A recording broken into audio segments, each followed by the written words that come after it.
Welcome everyone to Vigilante 8. This is New 26 and we're off to episode 173, the second of season 8, The Mod Couple. As always, moral first. This one is about relationships or anybody that you might know as a friend of a friend. There are some people in life that, even though your friend is a friend to them, you just don't see it. You don't see the qualities underneath that make that friend likable to that somebody. It's just hard to relate. It's hard to get it. It's annoying. It's difficult. They bother you. They get under your skin. You don't understand how in the world it works, especially in terms of a relationship. What makes the love bond, as it were. Sometimes though, it can be hard to be that middle person, that family member in the middle of the relationship that's seeing it from the outside looking in and ain't seeing nothing. While the person in the relationship is seeing everything internally, seeing the person for who they are on the inside and not outside matters. This would be a great thing to teach girls especially, and boys too. Don't look on the outside, look on the inside, because it's the inside parts, the inner soul, the deeper personality, the within that matters. Outside looks are subjective and can change and be altered. Inside, however, that's a little harder to do. I bring this up because that's the moral of The Mod Couple. The Mod Couple brings back Mod Pie, and if you've been a recurring viewer of New 26, you know my feelings on Mod. I don't like her personality. I think she's dry, kinda boring. But if there's one thing that I don't like more than Mod Pie, it's her sister in solo episodes. Mostly because it follows this exact order, and Mod Couple is no exception. Pinky stumbles or finds out about conflict and weird about Lade. Misinterprets conflict. Without listening with her ears, she inadvertently accelerates conflict to no avail, uses prop jokes to try to find the answer to said problem, but upon listening to somebody, the answer finally comes to her in a jovial way. Episode over, moral dropped. This episode follows that routine to the letter. Almost exactly. And it's annoying. Unlike the one that Pinkie Pie knows that was actually full of well-timed jokes and execution using Pinkie's own torture, there are a multitude of repeated jokes through this thing. A lot of it is her own doing, as she keeps emphasizing the punchlines way too much. Which, if you know anything about comedy, overemphasizing the punchline weakens the punchline.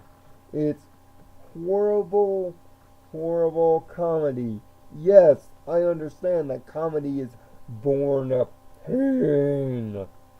But this is not pain towards the main protagonist here. This is pain towards the audience. This is when comedy is bad. And more than likely in Pinky's solo episodes, that's exactly what happens. It becomes painful for the audience to watch. Because we all know that no matter what Pinky does, Maud isn't going to leave her new boyfriend behind. His name is Mudbriar. What's a Mudbriar? Well, it's a small swamp filled usually with forest and trees. What's his big thing? Well, sticks. Haha. Sticks and stones. Get it? Well, Mudbriar, unlike Maud, that has a dry personality that is unable to vocalize, Mudbriar is kind of sarcastically smart. He comes off as smarky, smart aleck, always one step ahead of whatever Pinky's doing, which causes her a bother. On top of that, he's got a unique earth pony power. He can actually see what he envisions in his head on the outside through kind of a magical chart. It's a quite interesting earth pony power that I would have thought would have been kept for unicorns, but it's pretty cool. He's likable if you like smart aleckly steps ahead characters, and acts as a foil to Pinky, if for nothing else. But even he is a foil, it ends up falling flat. Not because you feel bad for Pinky, it's because you know this all could have been prevented if Pinky would have just been quiet for 5 seconds. On top of this train wreck that is Pinky's personality being over exaggeratingly bad, you get the idea that as she's planning another birthday party, she's trying way too hard to be herself. When Maud later in the episode just explains something simple. And how does she react to this rejection? Well, she runs home. And I don't mean home to Sugar Hue. No, I mean home to the Rock Book. It's there where we run back into marble and limestone. And it's a limestone that drops the moral I mentioned earlier about looking at people from the inside, spiritually, not the outside. Even if on the outside you'll never find anything that makes it connect. And it's funny that Limestone, of all characters, drops this moral, although it's nice to see her in Marvel again. And we even get a nice little yep from Marvel too, so it's cute. But it's just overreaction city by Pinky in this entire episode. Which, other than the moral, what's the bright spot character-wise? Well, that would belong to Starlight. Man, Starlight is really taking this guidance counselor job seriously because she's getting better at it for the week. as she tries to act as Pinky's confidant, talk to, and at points in this episode, mediator. She is the bright spot because unlike Pinky, she's actually being the actual voice of reason here, within logic and within well thought. Although she isn't really aiding in the train wreck, she at least is trying to be a decent friend and even knows when to step out.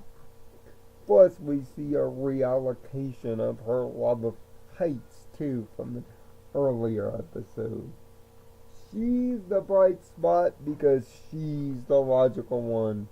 But the comedic timing is not good. It's agonizing. Even from the first third of the episode, where Maud is trying her best at a comedy shop, you can already tell by her jokes at the beginning what kind of humor you're getting from Nick Capone in this episode. It's just not funny. It's not endearing. It's not likable. It's bad Pinky. Really bad Pinky. And if it weren't for Starlight Glimmer, this episode would be near the bottom of all 173. It might just be there anyway. No matter how much the moral of getting along on and seeing what they see is a fine moral, especially for relationships. The episode's plot execution, and especially Pinky's attitude and overreaction, drive this episode down to the gutter. Sticks and stones won't break my bones, but hopefully these words don't hurt Pinky fans. The Maud couple gets a 2 out of 6.